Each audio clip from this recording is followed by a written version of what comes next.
आपण पाहत आहात महाराष्ट्र टुडे न्यूज। परभणी शहरातील उघडा महादेव ते मोठा मारुती मंदिर याला जोडणारा शहरातील मुख्य रस्ता कारेगाव रोड येथील नागरिकांनी उपोषण सुरू केले असून मागील 10 वर्षापासून हा रस्ता खड्डेमय व धूळमय झाला आहे।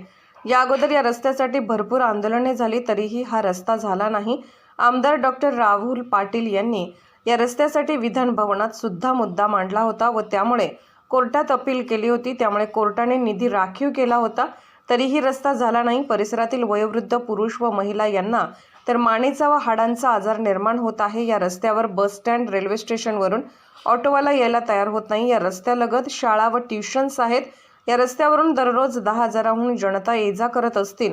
यामुळे दररोज अपघाताचे प्रमाण वाढले आहे। जोपर्यंत हा रस्ता होत नाही तोपर्यंत उपोषण सुरू राहील असे मत नागरिकांनी व्यक्त केले। महाराष्ट्र टुडे मराठीसाठी ब्युरो रिपोर्ट राहुल धबाले। पासून या रस्त्याचे हे खड्डेमय आणि धूळमय हाल असे झालेले आहे। तर सरकारने लवकरात लवकर या रस्त्याचा काहीतरी निर्णय घ्यावा अशी सरकारला आम्ही पत्राद्वारे कळवलेलं आहे।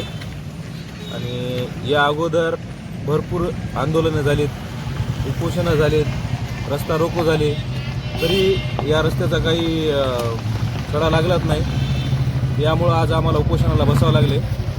बघू आता सरकारचा काय निर्णय आम्हाला इथे येऊन कळवतील। जोपर्यंत रस्ता होणार नाही तोपर्यंत उपोषण चालू राहील।